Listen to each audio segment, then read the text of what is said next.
Hello दोस्तों, नमस्कार। मैं आप लोग का हार्दिक अभिनंदन करता हूँ अपने टेरा बाय स्टॉक मार्केट यूट्यूब चैनल में। जो लोग फर्स्ट बार विजिट करें, सब्सक्राइब बेल आइकन ठोक दीजिए। चलिए शुरू करते हैं। अभी एक स्क्रीनशॉट दिए हैं जो कि लास्ट टाइम में ही हमने बाइंग किया था, तो उसका मैंने स्क्रीनशॉट अपने टेलीग्राम में आपको प्रोवाइड कर दिया है। अरे ये नहीं, कहाँ गया टेलीग्राम? हाँ, ये अपना फ्री में तो नहीं ना देंगे सर, फ्री में देने से तो इधर-उधर हो जाता था, इसीलिए अपना स्विंग वाले में हमने दिया है। शॉर्ट स्विंग को हमने दे दिया था, तो ये चीज़ है। तो ऑलरेडी मेरे पास एक पोजीशन और है, वो भी मैं आपको शेयर करता हूँ। तो मेरा 2 पोजीशन हो गया है ना? तो वो भी मैं आपको अभी शेयर कर दूँगा आफ्टर वीडियो। तो इसका मतलब ये है कि मतलब यहाँ मेरे को आज स्ट्रेंथ दिखा, तो आप बोलोगे सर कहाँ दिखा?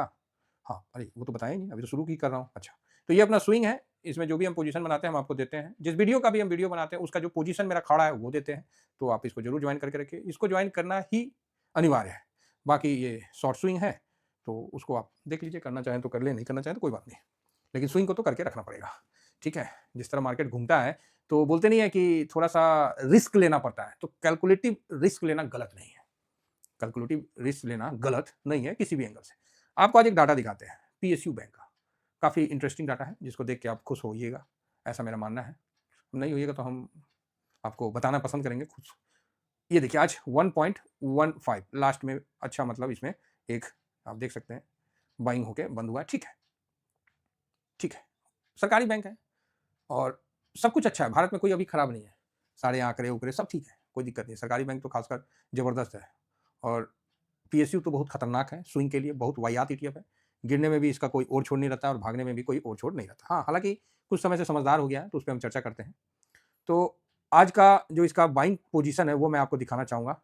कहाँ गया? हिस्ट्री, हाँ, ये 12 तारीख, 12 जनवरी, 9 जनवरी। तो 9 जनवरी में इसमें 45 करोड़ का बाइंग हुआ। अच्छा लगा। आज इसमें 19 करोड़ का बाइंग हुआ और 50% डिलीवरी पोज़ीशन। तो आप बोलोगे सर तो फिर क्या, कुछ नहीं, कोई ख़ास तो हुआ नहीं बाइंग, फिर क्या मतलब है? तो बात तो सही है। कल तो चलो 45 करोड़ का हुआ था, तो मायने रखता है। आज ऐसा क्या कुछ हुआ नहीं, फिर क्यों खरीदें? बात तो सही है। तो कोई जवाब नहीं है मेरे पास भी। तो फिर क्यों खरीदें? क्वेश्चन बनता है ना? तो उसके लिए मेरे पास जवाब है। ये पीएसयू बैंक का, ये कोटक का है। कोटक निफ्टी पीएसयू बैंक, ये भी पीएसयू बैंक इंडेक्स को कवर करता है। ये 864 का है। इसमें आज पता नहीं, आपको दिखलाते हैं। ये 12 तारीख, है ना? और देखिएगा, इसमें कुछ हुआ है? यस, यहाँ हो गया। 104 करोड़ का बाइंग हो गया है। ये पीएसयू कोटक में। है पीएसयू बैंक का ही है, तो हम तो पीएसयू बैंक भी इससे कवर करते हैं क्योंकि अच्छा वॉल्यूम वगैरह होता है, इसमें वॉल्यूम वगैरह नहीं रहता है। उसमें वॉल्यूम वगैरह अच्छा होता है, वैल्यू के साथ ट्रेड होता है, तो हम उसको कवर करते हैं। लेकिन नज़र तो रखना पड़ता है ना, तो पीएसयू बैंक में आज कोटक का जो है, जो पीएसयू बैंक को कवर करता है, उसमें 104 करोड़ का बाइंग हो गया और डिलीवरी पोजीशन शानदार, 98.99 का डिलीवरी पोजीशन, मतलब 99% मान लीजिए, तो 99% का डिलीवरी के साथ बाइंग हो गया। तो आप बोलोगे यार बात तो सही है। तो सर क्या इसमें हमेशा इतना होता है क्या, 104 करोड़ जैसा? तो जवाब है नहीं। आप थोड़ा-सा देख लो, 2 करोड़, 1 करोड़, 1 करोड़, 2 करोड़, 2 करोड़, 1 करोड़, 5 करोड़, 31 करोड़, 37 करोड़।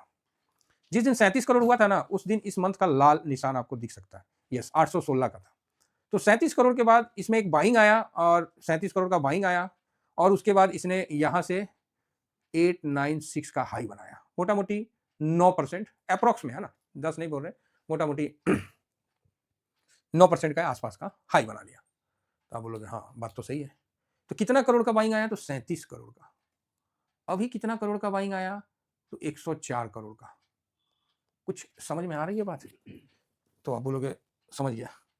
नहीं, नहीं समझ गए? तो आप बोलोगे हाँ समझ गया। 37 करोड़ का जब बाइंग आया तो 9% भागा। 104 करोड़ का बाइंग आया तो कितना भागना चाहिए? तो एटलीस्ट आप तो इस पे कम से कम 10% तो कवर करने की क्षमता रख सकते हो ना? कि अगर हम पीएसयू में यहाँ से 10-12% अगर हम एक बना के रखें, तो कोई गलत तो नहीं होगा। तो बात तो सही है। बात तो सही है सर। तो आइए चार्ट में आ जाते हैं। और जैसा कि आप लोग जानते हैं, पीएसयू बैंक काफ़ी अच्छा वॉलेटाइल होता है। आप लोगों को पता ही है, नहीं पता है तो एक बार आपको दिखला भी देते हैं। पीएसयू बैंक 20 आ गया। ये देखिए लास्ट का बाइंग, ये तो चलो हम ही लोग का काम है। लास्ट का तो चलो, क्योंकि हमने देखा कि लास्ट लास्ट तक उधर बाइंग चढ़ा, मैं बोला भाई एक तरफ बाइंग चढ़ा है, इधर नहीं चढ़ा है तो इधर तो अपन बैठ जाते हैं। तो इसको नीचे में लेना था लेकिन मैंने नहीं लिया, मैं बोला चलो कोई नहीं, कर लेंगे कवर। फिलहाल 1 साल में देखिएगा तो 47% का रिटर्न है। तो आप बोलिएगा अरे सर क्या बोल रहे हैं आप? भाई मैं नहीं बोल रहा हूँ, डाटा दिखा रहा है। क्योंकि वो नीचे जो गिरा था ना ये मार्च में, ये 62 का लेवल में, वहाँ से देखिएगा तो भाई साहब अच्छा खासा रिटर्न है। लेकिन अभी भी अपने नहीं हाई को क्रॉस कर दिया, 95 का हाई था पिछला, तो उसको क्रॉस किया है अभी जस्ट। हम चार्ट में देख लेंगे। इसका मेन एसबीआई इसका प्रमुख है, उसमें आता है ना? अगर आपको किसी भाई को पीएसयू बैंक बीज में कौन-कौन सा आता है तो उसको देखना है, तो आप लिख सकते हैं गूगल में पीएसयू बैंक बीज पोर्टफोलियो। तो एक आएगा, तो क्या है, मॉर्निंग स्टार है, हाँ चलो मॉर्निंग स्टार। इसमें आप डिटेल पोर्टफोलियो में देखिएगा, ये 12, 2, 14, 14 बैंक इसके अंदर आते हैं। कौन-कौन से हैं? तो SBI 32.56, bank of Baroda, Canara bank, Punjab, PNB, ठीक है, यूनियन बैंक ऑफ इंडिया, इस तरह का आपको पूरा बराबर दिख जाएगा। सही है? आप बोलोगे सही है सर। तो स्टेट बैंक का काफ़ी इंपॉर्टेंट रोल है। स्टेट बैंक और बैंक ऑफ बड़ौदा, ये 4 मतलब इंपॉर्टेंट है पीएनबी तक, लेकिन स्टेट बैंक सबसे इंपॉर्टेंट है। बजट में कुछ भी आएगा तो कम से कम सरकारी कंपनियों के लिए तो कोई ना कोई तोहफा तो देना ही चाहिए, ऐसा मेरा मानना है, जो कि होता ही है तकरीबन। तो यहाँ आपको समझ में आ गया कि आपको एक स्टॉक में पैसा नहीं लगा रहे हैं, आपका 12 जो है वो सरकारी बैंक में जा रहा है। देखिए, एक बैंक से प्यार नहीं करना, हमको सारे बैंक से प्यार है। मेरा तो वही थॉट है, बाकी आपका कुछ अलग होगा तो कुछ दिन के बाद आपका भी मेरे साथ रहते-रहते वही थॉट प्रोसेस हो जाएगा, क्योंकि भाई सही बात है यार, एक बैंक से क्यों प्यार करना? हमें तो सारे बैंक पसंद है, सिंपल सी बात है। तो यहाँ आप देख सकते हैं कि ये आपको पीएसयू बैंक का मैंने चार्ट, अरे ये तो निफ्टी फार्मा आ गया, एक सेकंड, अरे फार्मा बीज आ गया, पीएसयू बोले हैं तो फार्मा आ गया। यहाँ भी एलेक्सा होना चाहिए जहाँ आदमी बोले कि ए एलेक्सा गाना बजाओ हो नदिया के पार का। तो चलिए फाइनली आप देखिए, इसको थोड़ा कम करो, ये आपको आज का दिख रहा है, क्या है, 1 आवर का है, ओके। तो यहाँ हम 1 साल का लगाते हैं चार्ट, तो 1 साल का आपको इस प्रकार का दिख रहा होगा। लेकिन इसको हम थोड़ा ज़ूम आउट करते हैं तो आप देखिएगा कि 95 हाई बनाया था, उसके बाद इसने, ये जून के समय का था जब सरकार 2024 का, उसके बाद भाई साहब इसने जो गिरावट की ना 25 मार्च तक किया, उसके बाद जो तेज़ी की, ऐसे फिर ऐसे, फिर ऐसे, फिर ऐसे, फिर ऐसे, अभी यहाँ चल रहा है। मेरा टारगेट, इसका पहला टारगेट था कि 102 का, 102 का, तो मैं अब इस लेवल पे यहाँ ये संतुष्ट हूँ कि ये 102 का लेवल टच करना चाहिए, क्रॉस करना चाहिए, 102 एटलीस्ट, ठीक है? यहाँ मैं इस पे कन्फर्म मेरा है अपना। रही बात कि अगर मान लीजिए नहीं होता है, ऐसा मैं, हम लोग मान के नहीं चल रहे, लेकिन फिर भी, तो भाई जिस समय मेरा ये 2.5% माइनस दिखेगा ना, मैं पोजीशन कम कर लूँगा। इसी को बोलते हैं एक्टिव ट्रेडर, ठीक है? और इसका टारगेट जो है 120 भी जा सकता है, कोई प्रॉब्लम नहीं है। 109 और फिर 120 जा सकता है, कोई दिक्कत नहीं है। यहाँ से कम ये 12% तो एटलीस्ट मूव करना चाहिए, जिस प्रकार की बाइंग है। तो अपना तो क्या है, अपना तो ये 102 तो 5-6% में ही आ जाएगा। तो 12% और यहाँ ये कितना हो गया? अच्छा, ये ज़्यादा 24%, ठीक है।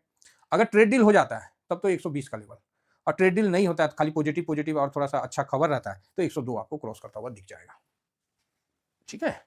अगर ट्रेड डील हो जाता है तब तो 120 चला जाएगा, और नहीं होता है तो 102 तो आपको इस तेजी में इसका फर्स्ट अटेम्प्ट यही होना चाहिए। मैं अगेन रिपीट करता हूँ, मैं पीएसयू की बात कर रहा हूँ, बहुत वाहियात ईटीएफ है। अगर आप एक लॉट ले लिए, इसको स्विंग में रखना है, इसको लॉन्ग टर्म में हम नहीं रखते हैं। इसमें भाई साहब ना मैं 15% की गिरावट पे ही सेकंड लॉट बोलता हूँ, और ऊपर गया ना 5%, अभी तो मैं ज़्यादा का रखूंगा, और सिचुएशन देख के 102 का टारगेट है, तो चलो 5 तो मिल ही जाना चाहिए, ऐसा उम्मीद है। तो प्रॉफिट प्लस प्रिंसिपल लगा के आप प्रॉफिट बुक करके नेक्स्ट डे लगा दो। जब नेक्स्ट डे लगाओगे ना, तो मन में संतुष्टि रहता है कि यार 102 तक का ना हम लोगों ने प्रॉफिट बुक कर लिया है। और जैसे 2.5% ये नीचे जाए ना, 2.5%, एक बार तो भाई 50% पोजीशन अपना कम कर दो। जो भी आपका लॉट है, अगर मान लीजिए मेरा लॉट 80 के का है, तो मैं 40 के निकाल लूंगा। मैं बोलूंगा कोई बात नहीं। देखिए, मार्केट है, हर तरह का मूव पता होना चाहिए, लेकिन अभी जिस तरह का बाइंग है, और हिडन बाइंग है, पीएसयू में नहीं हुआ, दूसरे जगह हुआ, तो ये आपको दिख रहा है कि ये नया हाई चढ़ेगा। और नहीं, जब तक नहीं जाएगा तो वेट कर लेंगे हम भी, कौन सा जल्दबाजी है हमारे को भी। लेकिन अगर जिस तरह से अभी डाटा पॉजिटिव आने लगा, न्यूज़ पॉजिटिव आने लगा, थोड़ा-सा न्यूज़ पॉजिटिव आ गया ना, तो ये सबसे पहले यही हाई मारेगा, उसके बाद बैंक निफ्टी हाई मारेगा। ठीक है? तो चलिए, आशा करता हूँ कि आप लोगों को व्यू पसंद आया होगा। इतना ही कहकर अपनी वाणी को विराम देता हूँ। Thank you very much. जय हिंद, जय भारत।